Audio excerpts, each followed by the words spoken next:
Hey, bueno, es una gran bendición estar juntos este día estudiando la palabra de Dios y estamos nosotros estudiando el libro de Nehemías. Y después de haber visto cómo Dios le daba la oportunidad a su pueblo de volver del exilio, ya habían regresado en tres grupos. Les había contado que había regresado el primer grupo 80 años antes o 90 años antes de lo que estamos leyendo de Nehemías. Regresaron con un descendiente del rey David que se llamaba Zorobabel.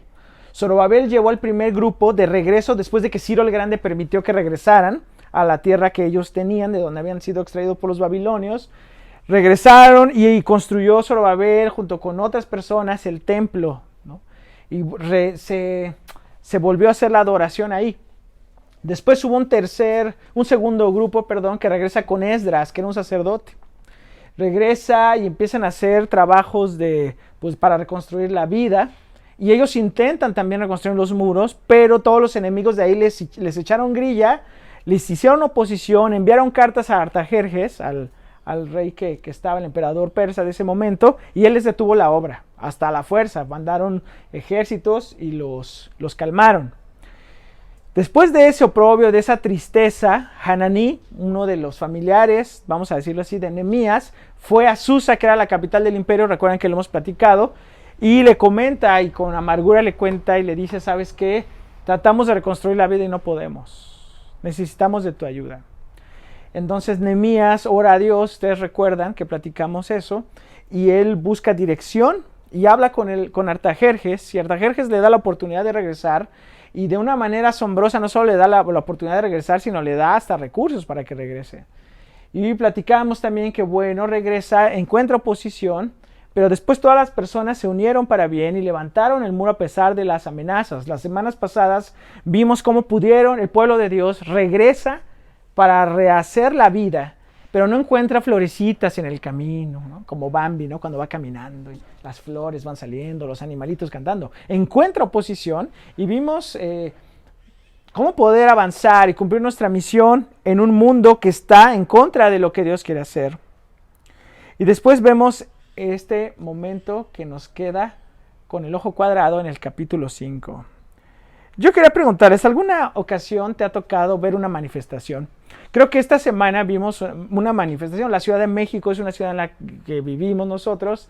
Es una ciudad con mucha protesta social. ¿Cuál es tu actitud ante la protesta social? A veces yo puedo identificar algunas ¿y ahora qué quieren? ¿No? Vemos otra actitud de sí, yo los apoyo, pero yo no voy a las marchas, hay que lo hagan ellos. Y otra es que los maten a todos, ¿no? Dijeron, por ahí se escuchó a un escritor, ¿no? A Francisco Martín Moreno, que diría: yo los quemaría a todos, ¿no? A veces vemos esas tres actitudes. Hay gente que es indiferencia, hay gente que se queja, hay gente que está de acuerdo pero jamás hará algo por ayudarles, y hay gente que odia la protesta social. Hemos platicado todo esto, y yo recuerdo una ocasión me tocó ir a Guadalajara, y era la primera vez que yo iba a un congreso de jóvenes, y yo iba a tocar con un grupo. Y recuerdo que fue la primera vez que yo me metí a una marcha de maestros, pero nada más me metí por echar relajo. Y recuerdo que iban pasando los normalistas y estaban protestando, y yo me metí y ya estaba alzando el puño, y nada más para hacerme el chistoso. Pero a veces no nos ponemos a reflexionar, ¿por qué? ¿Qué hay detrás de todo esto? La oposición que había enfrentado Nehemías de parte de enemigos externos es algo que nos molestó, nos indignó, pero también vimos cómo la poderosa mano de Dios actuó. Enemigos que no eran parte del pueblo de Dios, sino gente que estaba haciendo una guerra psicológica contra ellos, que los tenían rodeados. Pero ellos pusieron manos a la obra y se unieron, y Dios hizo cosas asombrosas. Pero la otra cosa que vemos en este pasaje es un enemigo interno. Y esos son los más difíciles de enfrentar, porque nos negamos a identificarlo. Tenían que experimentar una transformación social y espiritual. Reconstruir los muros no solo era la labor que Nehemías tenía que hacer. Esa fue como lo que los iba a empujar. Pero era sanar a toda una nación. Después de haber vivido la humillación de ser destruidos, ya casi se había cumplido un siglo que tenían la libertad, pero no podían levantarse. Yo quiero preguntarte el día de hoy, ¿Cómo está nuestro país? Nuestro país ha estado sacudido por muchos acontecimientos, actitudes, acciones, ¿no? No solo de enemigos externos, sino de enemigos internos. A veces no nos damos cuenta que el mayor enemigo de los mexicanos somos los mismos mexicanos. Nuestro México necesita un cambio radical.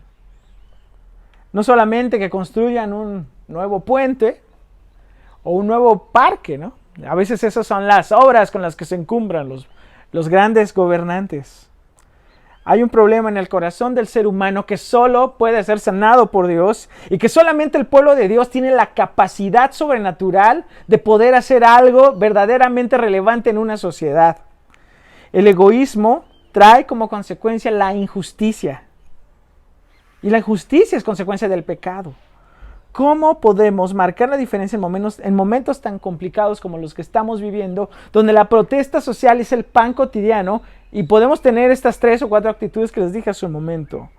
¿Cómo puedo empezar en mi contexto, dejar de fingir que no pasa nada, dejar o estarlos viendo solamente con odio, o pensar que puede pasar algo verdaderamente sorprendente? ¿Cuál debería ser nuestra actitud? ¿Cuál fue la actitud del pueblo de Dios? ¿Cuál fue la actitud de Nehemías que estaba ahí mediando en la situación? Nos quedamos en que habían tenido enemigos externos, pero ahora pasa algo que los tiene que confrontar a ellos como pueblo de Dios y cómo reconstruir la hermandad en una nación que estaba hecha a pedazos.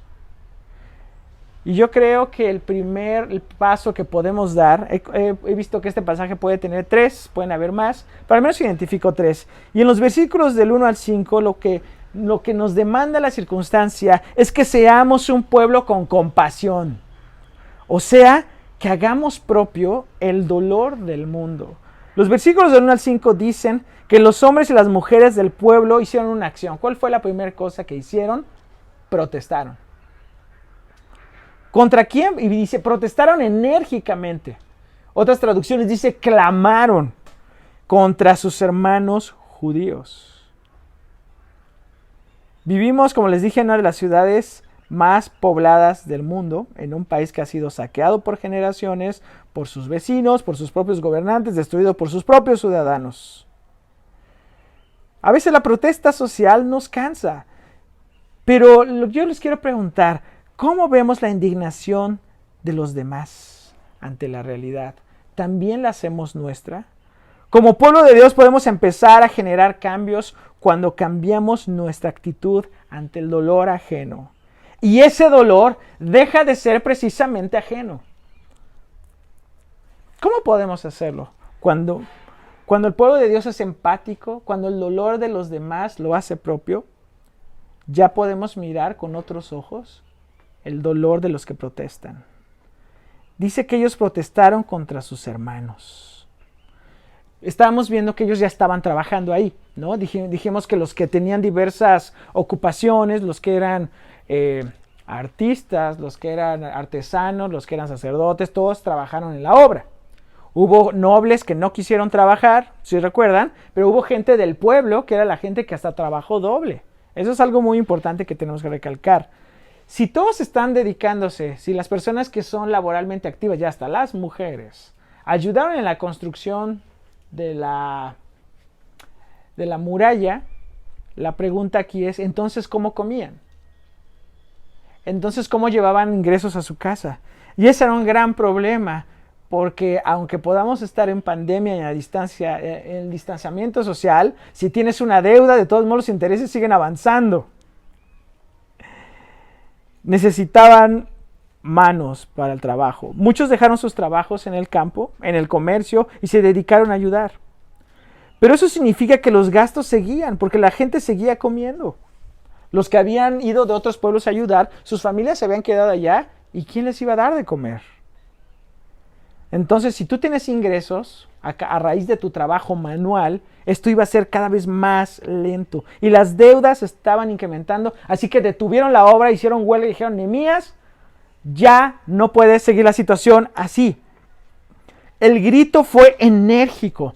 La palabra hebrea que se utiliza se utiliza de un clamor. Y este mismo término se usó al menos en 3 partes. Por ejemplo, cuando dice el libro de Éxodo que Dios escuchó el clamor de sus hijos cuando estaban en Egipto, fue la misma palabra. Y por ejemplo, esa misma palabra se utilizaba para cuando una mujer denunciaba un abuso. Decía que si la mujer gritaba y ella estaba pidiendo auxilio, era una manera para identificar cuando alguien estaba abusando. Entonces, ese mismo término se utiliza ahí porque ellos estaban desesperados. Y cuando utiliza esto de clamor es que ellos estaban sintiendo un abuso hacia ellos. Eso es muy importante, ¿no? Habla de desesperación. ¿Qué te hace? La desesperación que nos lleva a hacer. Locuras. A veces la desesperación te lleva a veces a ser violento, te lleva a llorar. El clamor no es porque fueran flojos. El clamor no fue porque fueran gente que no tenía nada que hacer y tengo que quejarme para ver qué gano, sino verdaderamente estaban en una situación ya insostenible. ¿Cómo vemos la protesta social? Es verdad, hay gente que utiliza cosas para desestabilizar cualquier gobierno y más cuando es oposición. Eso siempre ha existido. Pero lo que no vamos a negar es que hay gente que está verdaderamente sufriendo y que tiene que levantar la voz para que les hagan caso porque han sido olvidados por todos. ¿Cuáles son las crisis que vemos aquí? La primera que vemos aquí es sobrepoblación y crisis alimenticia o alimentaria. Dice el versículo 2, pues había quienes decían, si contamos a nuestros hijos y a nuestras hijas, ya somos ¿cuántos? Dice que ya somos muchos. Necesitamos conseguir granos o trigo para subsistir. Para Israel antiguo, tener muchos hijos significaba una bendición. Pero en este momento, eso que en un momento era bendición, ya para ellos significaba, tenemos un chorro de hijos y ¿cómo les vamos a dar de comer? ¿No? Ya no sentían que eso fuera una bendición, ellos ya sentían que era una desgracia. La presión de no poder suplir lo básico. Eso los llevaba a la desesperación. Y más si los hijos que pueden trabajar estaban ahí en la construcción del muro. Y si eso más o menos les tomaba 2 meses, es que no llevaron dinero de su trabajo 2 meses por estar en el muro. Y no había consideración para ellos. No les querían tener ninguna concesión. Amaban la ciudad, amaban el templo, amaban ver el progreso del país, pero no podían quedarse ellos, ¿no? Fuera del pueblo. Por ejemplo, sí sabían que las personas que viven dentro de las murallas es la gente más rica. Verdaderamente la gente pobre no se podía dar el lujo de vivir dentro de. Ellos vivían afuera. Entonces ellos estaban esforzando, estaban trabajando así porque el templo fuera resguardado, lo que resguardaba el comercio, pero directamente ellos no eran, vamos a decirlo, los beneficiarios directos de esta construcción. Y los que sí eran beneficiarios directos eran los que los estaban oprimiendo a ellos. Entonces vemos que había sobrepoblación, había crisis alimenticia, también habían impuestos abusivos y la pérdida de las propiedades. Dice el versículo 3, otros se quejaban, por conseguir trigo, para no morirnos de hambre, hemos hipotecado nuestros campos, viñedos y casas. Había quienes también se quejaban, tuvimos que empeñar nuestros campos y viñedos para conseguir el dinero prestado y así pagar el tributo al rey. Había unos que se estaban muriendo de hambre, pero había otros que tal vez tenían un poquitito más de recursos y esos estaban perdiendo sus tierras. Porque tenían que pagar el tributo al rey. Los pobres se quejaban ruidosamente de los ricos por aprovecharse de sus necesidades y aplastarlas, ¿no? Con actitudes usureras.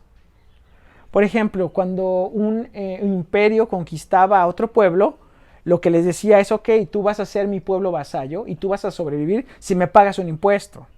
Pero ellos utilizaban a personas que eran los que recaudaban sus impuestos y ¿qué crees? Ellos se cobraban su sueldo cobrando más. Por ejemplo, si el imperio te pedía el 10, por ejemplo, los persas pedían un porcentaje de acuerdo a la utilidad que tenías cada año. Entonces cada año iba aumentando lo que tenías que darle al imperio.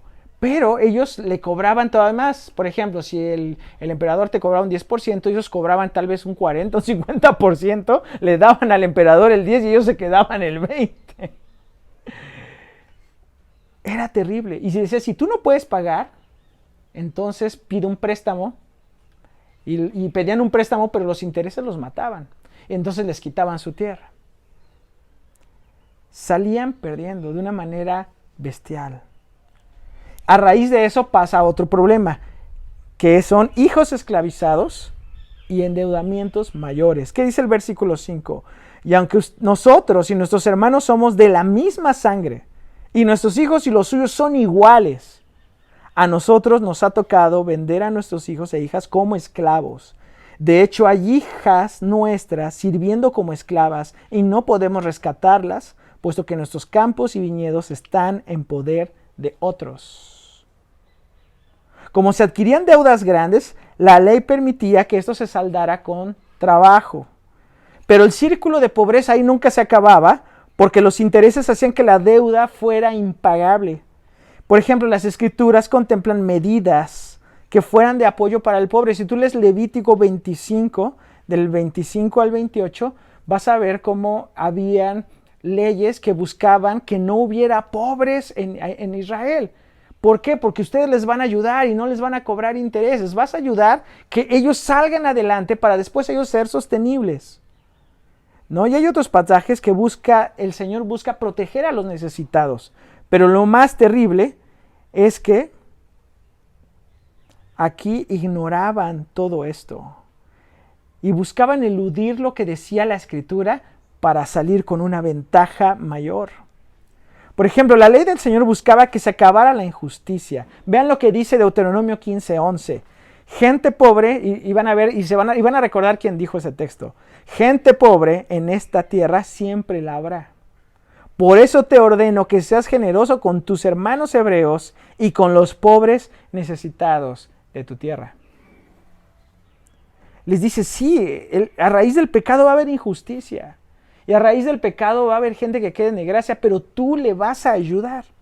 Y no solamente vas a darle un dinero a la distancia, sino vas a buscar ayudar su situación para que pueda ser sustentable y para que él pueda trabajar. Es fácil que solamente nos gusten ciertas partes de la Biblia, ¿no? Nos gusta la que nos hace sentir bien, nos gustan las que nos dicen promesas de prosperidad, pero hay partes de la Escritura que nos confrontan a cambiar. Entonces mejor paso a la siguiente página porque ya no me gustó este pedacito, como que está muy difícil. A lo mejor quería decir otra cosa, entonces yo mejor le suavizo el texto. Pero algo muy interesante, hay un teólogo suizo llamado Karl Barth, decía que era imposible predicar, que era imposible predicar ignorando la situación en la que se vivía. Por eso tenía que predicar con la Biblia en una mano y con la otra mano el periódico. Porque no podemos vivir en una burbuja, en la burbuja cristiana en nuestro caso, mientras nuestra sociedad está llena de dolor. Nuestros hermanos y nuestros compatriotas están sufriendo. Esa era la situación de Israel. Pero la pregunta para nosotros es, ¿quiénes son los pobres a mi alrededor? Tal vez de ninguno de nosotros somos ricos, como lo que es verdaderamente ser multimillonario.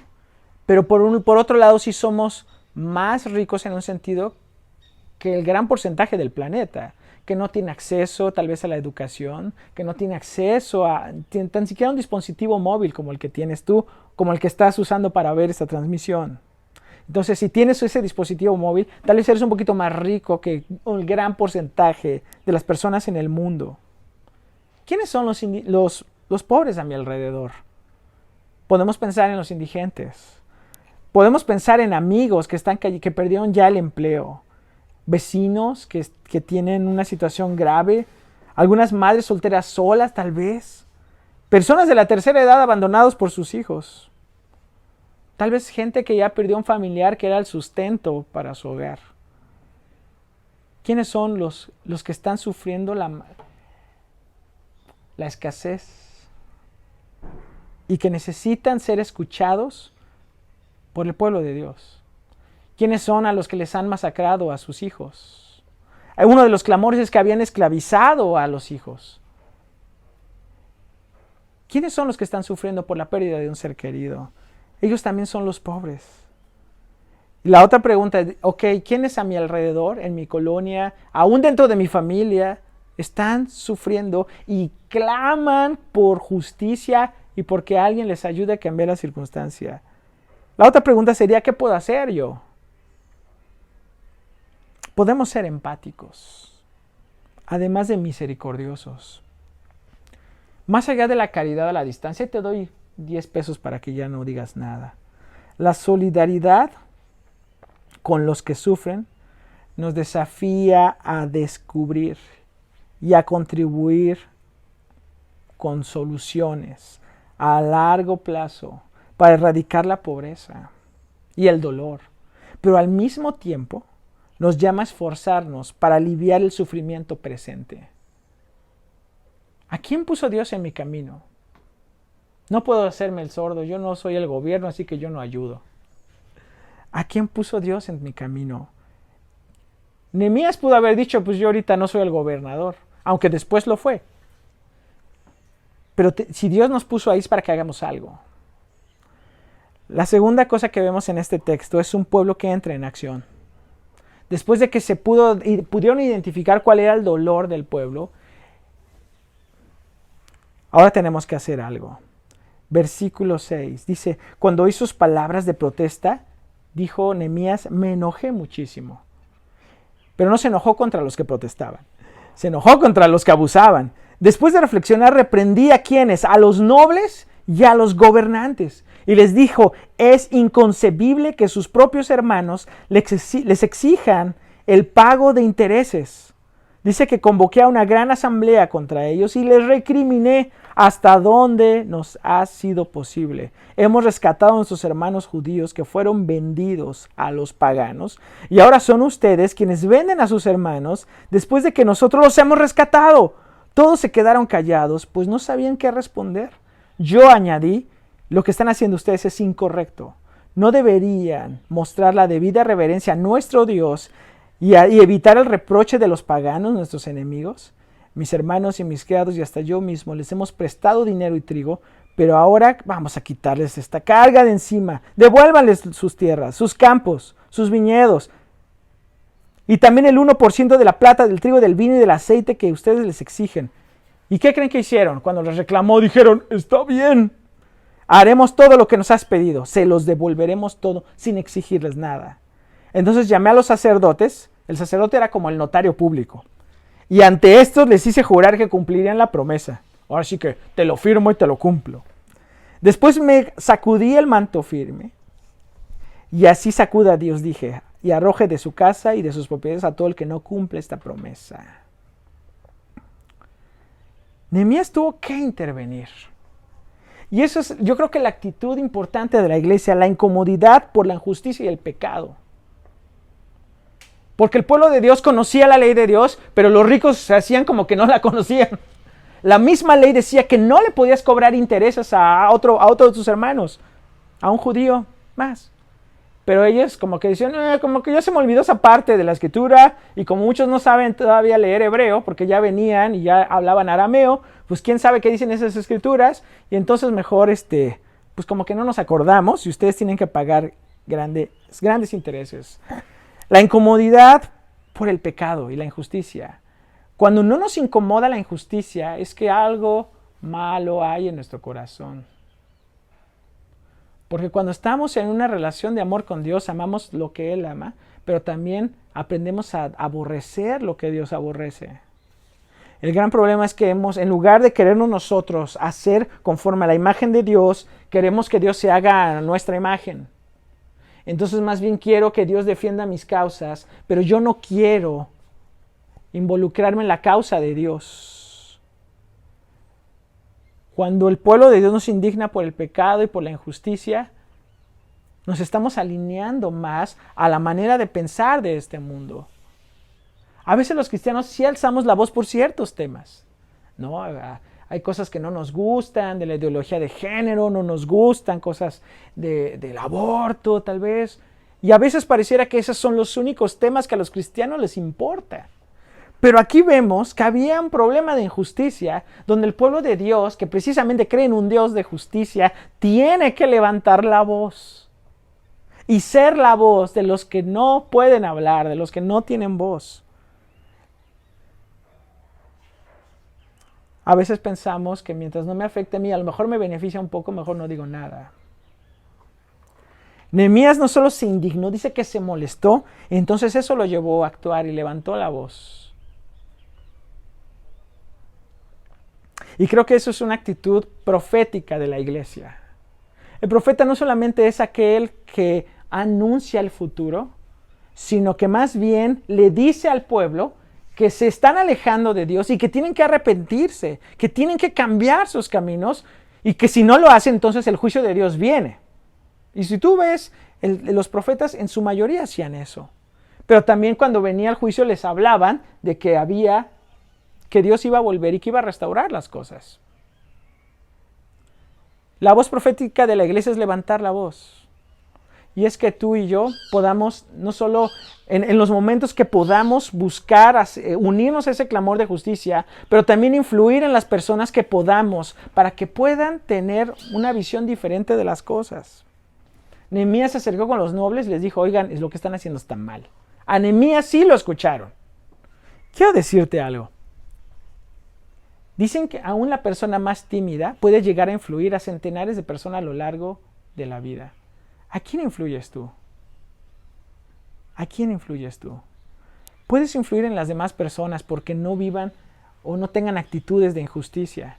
Y tal vez tú dices, yo no estoy en el gobierno. Pero, por ejemplo, si tú contratas a alguien que trabaje contigo, págale lo justo. Si tú estás contribuyendo, ¿no?, a la injusticia, al abuso, tienes que reconsiderar tus caminos. Porque nosotros no podemos ser indiferentes. Nehemías levantó la voz.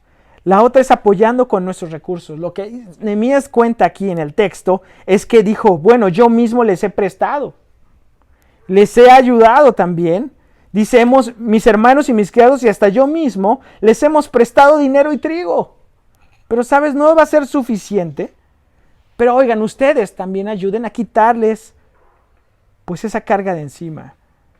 ¿Cómo apoyas con los recursos que tienes? Hemos platicado en la semana cómo ser buenos administradores. Estamos llevando un estudio de mayordomía los miércoles y platicamos esto. A Dios no solo le importa lo que haces con el 10% que tú das a la causa del evangelio. Dios es el Señor de todo y a Él le importa lo que haces con ese 90%. ¿Cuánto de lo que tienes también es usado para bendecir a aquellas personas que están pasándola mal?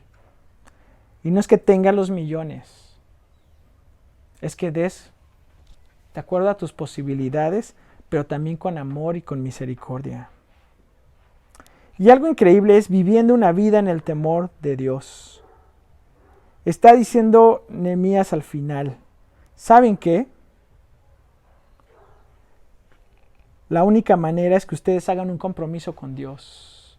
Porque si no tienen un compromiso con Dios, no les va a importar. Van a decir que sí ahorita y cuando salgan van a hacer lo que se les dé la gana. Por eso decía ahí, y ahí sacudí mi manto. Dice, bueno, que así el Señor les haga si no cumplen. Y todos dijeron, amén. ¿Cómo vive una vida en el temor de Dios? Reconociendo que Él es dueño de todo y Él inspira mis acciones. La incomodidad por el pecado, levantando mi voz, apoyando con mis recursos y teniendo en cuenta a Dios en mis caminos. Y el tercer punto es que nosotros podemos marcar la diferencia. Vean aquí lo que dice el versículo del 14 al 19. Desde el año 20 del reinado de Artajerjes, cuando fui designado gobernador, ya en este momento está haciendo como una reflexión para atrás, porque Nehemías fue designado gobernador de la tierra de Judá hasta el año 32, es decir, durante 12 años. O sea, Nehemías probablemente no sabía que se iba a tardar tanto en quedarse ahí, pero la situación no era tan fácil. Se quedó 12 años. O sea, la muralla la reconstruyeron en unos cuantos meses, pero transformar todo el pueblo era difícil y ese tomó 2 sexenios. Dice, es bien interesante, vean lo que dice. Ni mis hermanos ni yo utilizamos el impuesto que me correspondía como gobernador. Porque aparte, el impuesto del emperador y había un impuesto para él, para su sueldo. Ahí sí era la verdadera austeridad republicana. Dice, en cambio, los gobernadores que me precedieron habían impuesto cargas sobre el pueblo y cada día les habían exigido comida y vino por un valor de 40 monedas de plata. También sus criados oprimían al pueblo. En cambio, yo por temor a Dios no hice eso. Al contrario, tanto yo como mis criados trabajamos en la reconstrucción de la muralla y no compramos ningún terreno. O sea, no tenían sus casas blancas, no tenían sus terrenos por ahí, nada, ni sus fincas, nada. Dice, a mi mesa se sentaban 150 hombres entre judíos y oficiales, sin contar a los que llegaban de países vecinos. Era tarea de todos los días preparar un buey, 6 ovejas escogidas y algunas aves, y cada 10 días se traía vino en abundancia. Pero nunca utilicé el impuesto que me correspondía como gobernador, porque ya el pueblo tiene una carga muy pesada. Y me encanta lo que dice el versículo 19. Recuerda, Dios mío, todo lo que he hecho por este pueblo, favoréceme. Es muy fácil ser cristianos y podamos decir grandes discursos, pero ¿quién está dispuesto a sacrificar su comodidad para bendecir a los demás? Es un pueblo que marca la diferencia. Era abismal la diferencia entre Nehemías y los gobernadores anteriores. Por eso el pueblo no se levantaba, porque todo mundo quería sacar provecho de ahí. ¿Por qué creen que los enemigos de Nehemías estaban muy molestos? ¿No has leído? Cuando tú lees ese texto y el capítulo, ¿por qué dicen? ¿Por qué ellos se oponían si Nehemías no les hacía nada?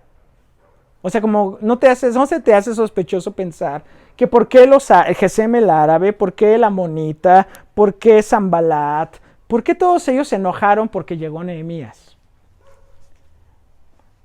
Porque había una mafia del poder ahí. La trata de personas es un negocio muy redituable.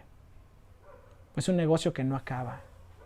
Y todos ellos comerciaban con esclavos, precisamente los beduinos. Todos ellos ya habían hecho ahí alrededor su negocio. Y de alguna manera explotaban a la gente. Y no se cansaban. Pero cuando llega él y les pone un límite, obviamente se enojaron. Se enojaron y buscaron hacer el boicot y la oposición que más pudieran. Eso vamos a encontrar. Cuando tú empiezas a vivir de acuerdo a la voluntad de Dios y empiezas en estos momentos a involucrarte, te vas a encontrar que muchas veces la situación de las personas también se debe a consecuencia de que hay gente que le favorece la corrupción, que le favorece que se hagan mafias, que le favorece de alguna manera personal la desgracia de los demás. ¿Cómo podemos nosotros, si no estamos en el gobierno? Bueno, Nehemías marcó la diferencia en primer lugar con una vida de integridad.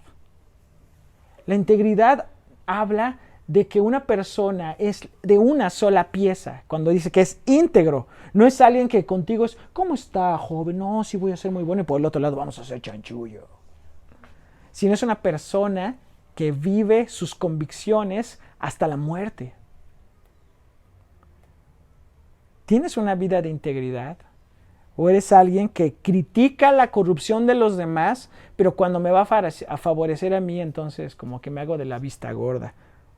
Y te lo digo porque es lo más fácil que nos llega a pasar. Al 80% de la población, si les hacen una encuesta, van a decir, no estoy de acuerdo con la corrupción. Pero ese mismo 80% de la población, si los para un patrullero y le pueden dar 100 pesos para zafarse de una multa, lo van a hacer. ¿Por qué? Porque es muy fácil que anhelemos la integridad en otros, pero es muy difícil querer vivirla uno mismo. La integridad es una cualidad muy escasa en estos días, pero es algo que el mundo anhela ver. Y en primer lugar, es una cualidad que el mundo anhela ver en los hijos de Dios. ¿Cuáles son las primeras críticas para las personas de fe? ¿No? Nada más quieren el dinero. No están ventilando cómo hay líderes religiosos que la mayoría de sus predicaciones son acerca de hacerse rico y que para que tú te hagas rico tienes que darle una ofrenda al que está predicando para que te hagas rico. Suena interesante, pero la verdad es un fraude. Una vida de integridad es algo que la gente anhela ver el día de hoy. Y Nehemías, ¿sabes por qué tuvo la capacidad de decirle a los ojos a estos cuates, deténganse? Porque él era alguien que no tenía una cola que le pisaran en ese tema. O sea, Nehemías sí era un pecador como tú y yo, pero fue alguien que vivió integridad y que ejerció su ministerio al mismo tiempo que ejerció su profesión. Y esas dos cosas no estaban despegadas. Entonces estos cuates no podían decirle nada a Nehemías porque él, su discurso estaba respaldado por su forma de vivir. Y aquí lo plasma.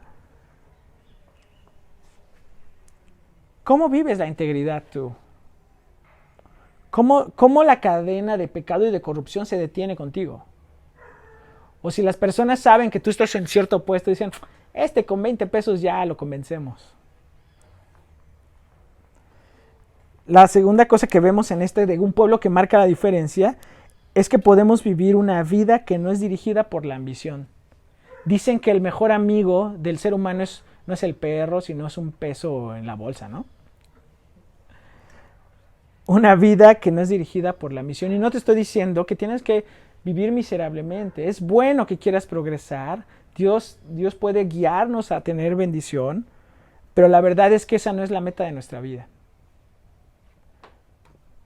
Dijera Jesús, no se puede servir a dos señores, a Dios o a las riquezas. Cuando tu todo es Dios, pueden venir estas cosas por añadidura. Pero cuando tu todo es el dinero, lo puedes perder. Y también pierdes a Dios. Porque Él no comparte su gloria con nadie. Porque Él no comparte su gloria con nadie. Y el gran problema es que hemos cambiado a Dios por el Dios del dinero.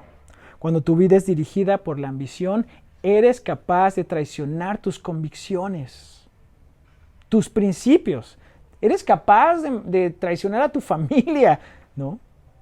De traicionar a los seres que quieres. Eres capaz de traicionar a Dios, a Jesús. ¿Cuántas monedas le dieron a Judas por traicionar a Jesús?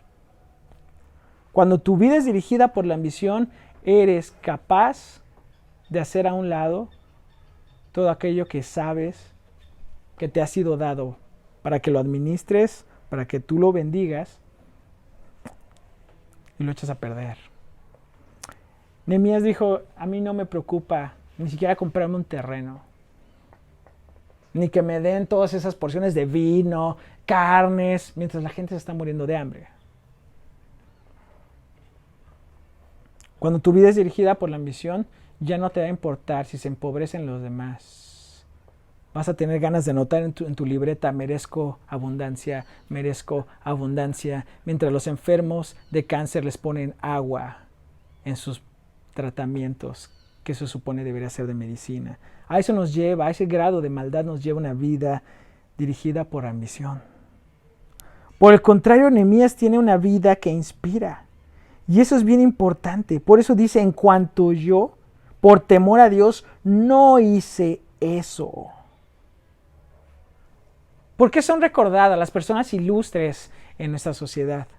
Si bien es cierto, algunos dicen que necesitan las sociedades tener héroes, pero nosotros recordamos a las personas ilustres porque hicieron cosas en favor de otros. ¿Por qué recuerda la gente a Martin Luther King?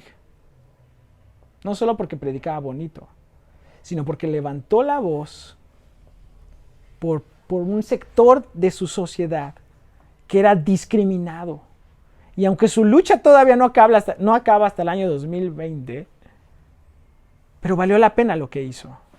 No les daba ni el voto, no se podían ni sentar en el mismo asiento que una persona de raza blanca. Todavía hay problemas, pero hubo un gran avance.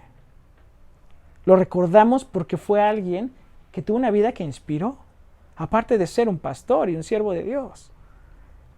Recordamos a personas como, no sé, Miguel Hidalgo, recordamos a Morelos, que escribe Los sentimientos de la nación, pero recordamos a esas personas porque lucharon. Y no solo por tener el control y quitárselo a los peninsulares y quedárselo a los criollos, sino que de alguna manera hicieron una lucha en favor de otros, algo que no disfrutaron ya ellos. ¿A qué voy con esto? Tenemos nosotros una vida que inspire. Si Nehemías hubiera sido un gobernador igual que los demás, Nadie sabría quién es. Pero podemos tenerlo en las Escrituras como un testimonio de una vida que inspira, porque así es nuestra vida. Dijo Jesús, así alumbre su luz delante de la gente para que vean sus buenas obras y glorifiquen a su Padre que está en los cielos.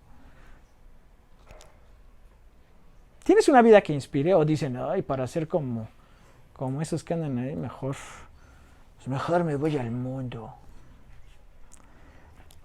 Y una vida que busca honrar a Dios. El versículo 19 dice, recuerda, Dios mío, todo lo que he hecho por este pueblo y favoréceme.